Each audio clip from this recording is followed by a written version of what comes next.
Welcome back, everyone, to another episode in the Story Church Project. We are looking into, or we're in our fourth episode, into the faith formation in a secular age by Andrew Root. And we're reminding you, if you haven't gotten this book, because this is what we're looking at, you can always follow along. It's still not too late. In the description notes or in the podcast notes, whether you're watching on YouTube or listening on a podcast, you'll find the link where you can click on it and you'll be able to get your free copy.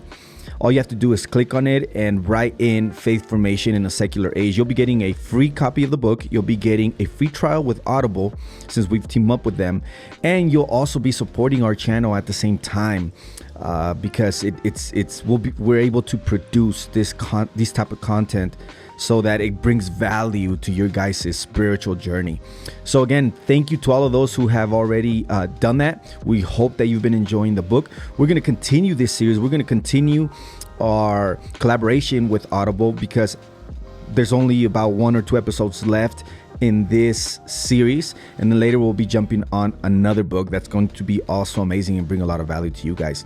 But today we're going to be looking at how this starts to affect the church now, and how the church kind of jumps on this bandwagon of the age, or with the effects of age of authenticity, and helps us to understand a little bit why youth ministry is the way that it has been throughout these years. So guys, let's get right into it.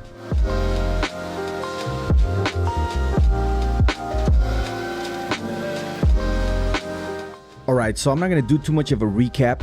Hopefully you guys have listened to those episodes, and if you're reading along, you kind of understand the context. Right now, in this episode, we kind of just want to finish this historical part of what Andrew Root has been talking about in the first half of the book, because in the last episodes, we're going to focus on what faith formation actually is. But as we've studied in the last episodes, the history of the age of authenticity and how youthfulness became like not only the method of transportation of authenticity, but became an ideology in of itself. Now we're going to be looking at how this comes into the church, how the church unintentionally, and with good intentions, I would say, tries to do its outreach, tries to become relevant, but with the same elements of that of the age of authenticity that we found in the secular world. Now, some of this is what Andrew Root says, right? And remember, we can always be in disagreement. There's a little few things that I think there's more nuance to, and personally speaking, I think there's more nuance to some of the things that Andrew Root says. While I can appreciate most of what he's saying, I think there's definitely other points of views. But remember, you guys are welcome to write in the comments. I know on Spotify, you can write in the comments. You can also write in, if you're watching on YouTube, write in the comments. Let us know what you think also about these ideas that Andrew Root is developing here. But anyway, he speaks now on evangelicals. And he says that evangelicals connected better with youth culture than the mainline church. So I'm assuming that mainline churches, we're talking about like Methodist, we're talking about Presbyterian and all of that. And evangelicals are outside of that mainline church. Andrew Root even says that evangelicals criticize the mainline for being dull, for being overly intellectual, for being disconnected from lived experiences. So while there is a justified criticism of mainline Protestantism, that vulnerability that evangelicals now had resulted in that Jesus started to become more of an idea, more of a symbol of personal transformation, and less of a divine person. See, because as we look through history, and by the way, this is happening now within the parentheses of 1950s and 1970s, 1980s even, while Andrew Root is speaking on. But during that time, the counterculture promoted the idea of consciousness raising. It promoted the idea of idealism. So if you were counterculture, if it because your consciousness was just at another level. You had been you are now going against the system, right? And that in of itself, that transformation of you being an idealist in of itself was what was seen as cool and hip in those days. And so evangelicals unknowingly like absorb this type of idea, absorb this ideology. So they start shifting Jesus from a living savior to more of a guiding idea. Therefore, conversion became more about a change in mindset and not necessarily a supernatural encounter. So worship now starts looking for ecstatic experiences, and formation itself, faith formation, was reduced to emotional highs and internal affirmations. It was about affirming the self. And the way to affirm the self, the way to have these internal affirmations was about changing your mind, becoming loyal to an idea instead of necessarily encountering the supernatural. Now remember, the best people to find authenticity during this era is youth, right? Youthfulness has become like the idol. So Andrew Root speaks on a little bit of the history of youth ministry, specifically churches and doing youth ministry in California, because California is actually the one that pioneers the role of the youth pastor in this country. And because youth culture was on the rise, the church figured we need to establish a specific role to connect with the youth. Therefore, youth ministry starts taking a structure or a framework that becomes or that focuses on attracting young people through experiences and relevance. The frameworks that were being built were those similar to those, or at least were carrying the same principles as the ones found in secular culture to also attract young people. If you guys remember, Christian Smith is actually the person who coined the term MTD, moralistic therapeutic deism, which speaks on the type of people that were being converted, right? People that saw Christianity as just something to help you be a moral person, therapeutic to help you, feel better, feel good, and deism, which includes God but at a distance. So Christian Smith's research reveals that many young people, many youth, couldn't even explain the basics of Christianity in those times. Churches started to focus on the aesthetics, started to focus on cool, started to focus on authenticity over teaching.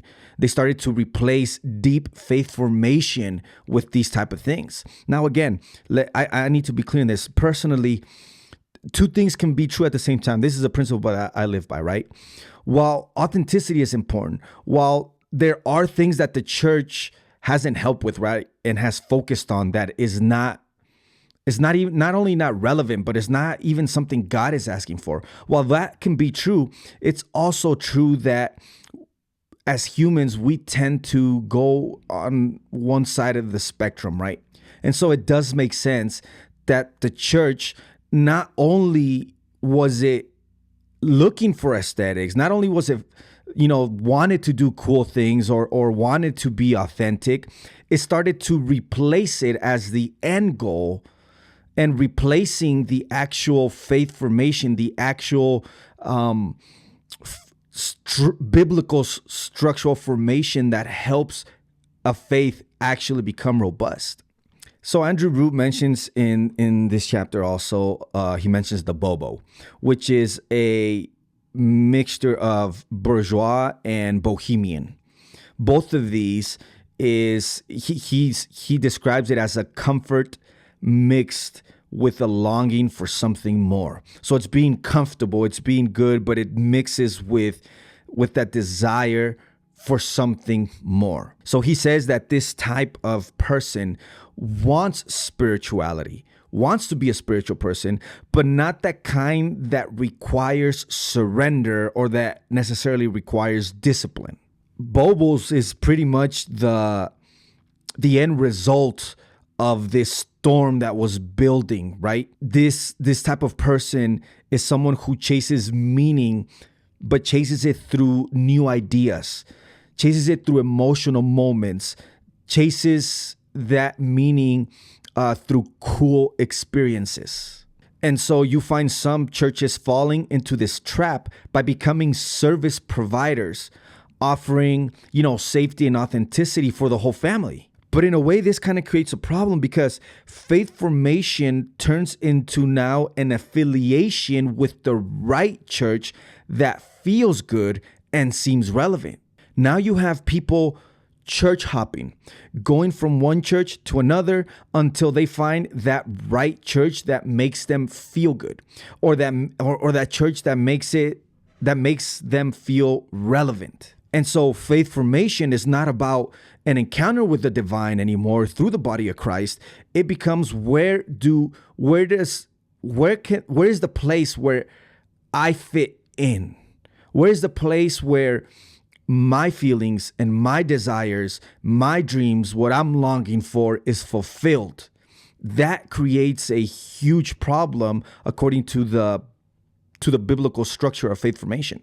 Andrew Root is saying that evangelicals just unknowingly, they start to adopt the very values that strip away the depth of faith. So Jesus can now be marketed like a brand. And remember, in the secular world, youthfulness was the brand, right? And youthfulness was not just about an age thing. It was about an ideology. It was what you could be at heart, regardless of your age. And so you find the marketing happening in the secular world to continue with the consumerism. You find marketing just branding itself around youthfulness. So this leaves us with a big question. What is even faith now? What is faith? And what we need to do is now recover a faith formation that is about God's presence and not just about our experiences. And notice that I'm saying just about our experiences, because this is not a rejection of experiences. I think so also, based on just how some churches were really clinged to the fundamentalist movement. This helped to ensure that your relationship with God was devoid of an experience with God. And so that didn't help. As a matter of fact, Andrew Root says that fundamentalism definitely supported the idea, or supported for evangelicals to say, hey, there's really no experience in our relationship with God. And that is true. But the end of the spectrum, the other side of the spectrum is, let's make it only about the experiences. And so I'm not going to go too deep into in this episode. I'm going to start concluding now. I'll make it kind of a short one, because we're going to start going into what really matters now, right? Reimagining faith formation means that we have to return to a divine encounter. Like that's foundational to faith. It's not just about new perspectives. It's not just about an idea or Jesus as an idea. When Jesus is just an idea, then it's our loyalty to that idea. It's our loyalty to the participation of those experiences. And that's why the problem becomes that youth ministries, their frameworks were based off of, hey, are our young people participating? Are they loyal to the institution? Right? We weren't asking, are they having a divine encounter? No, we're saying, are they participating with the institution? Are they loyal to the institution? Are they attending the events? And if they're not, then we have to do whatever we need to do, just like the secular world was thinking, in order for them to participate, to be part of. And if that means we have to put to the side the element of divine encounter, then we'll do that. And so frameworks were being built in youth ministry, including the youth pastor, so that they can do programs, they can do all these things, go out, do a lot of, youth socials, whatever, games, whatever that meant. Not that those things are bad, but they became the end, right? They became like, okay, if we have this going, young people are going to come. And yes, a lot of young people flooded churches during this era. There was a lot of movements, and people were like, if we have a lot of young people, then our church must be flourishing. Not knowingly, they were using the same elements or principles of the secular world in order to help youth, instead of having an encounter with God, just have an encounter with their own desires, to feel good about their moment, and to see Jesus as an idea, but not necessarily as a person they would follow every day of their lives. And so therefore, there's that temptation even till today to make church about coolness or to make it about comfort. And this is not just around young people, right? Because the attack is not on young people. The attack is on that obsession with the ideology of youthfulness. That it's about searching for your true, authentic self, and that is the end goal. And I think this is enough to help us go into the next part of this series. Well, we're going to have to start exploring now what not necessarily a new vision of faith formation, but what is the biblical vision of faith formation? What does that look like? What is a faith formation that is rooted in presence, that is rooted in transformation, that is rooted in a lifelong process of discipleship? Yes, we still need authenticity. We still need to be real. We still need to be vulnerable. But authenticity becomes something that we use to experience the presence of God, not as the end goal, not as the idol, not as the focus of finding our true self. It's not, because biblically speaking, it's not about finding our true self. It's about finding the presence of God. Anyways, guys, again, this was kind of a short one, but I appreciate you guys staying with me. I hope, pray that makes sense. Remember, you can always get the book. You can always look at all the other details. There's good insight, good historical things that Andrew Root speaks on. You can always look in the description notes. Check in our description on YouTube if you're watching there on YouTube. And look for the book, Faith Formation in a Secular Age by Andrew Root. Get your free trial from Audible also. You'll be helping us out along the way. Comment, let me know. Do you agree? Do you disagree? What nuances do you also see? And again, thank you so much for joining once again for the Story Church Project podcast. And we'll catch you next week. Peace.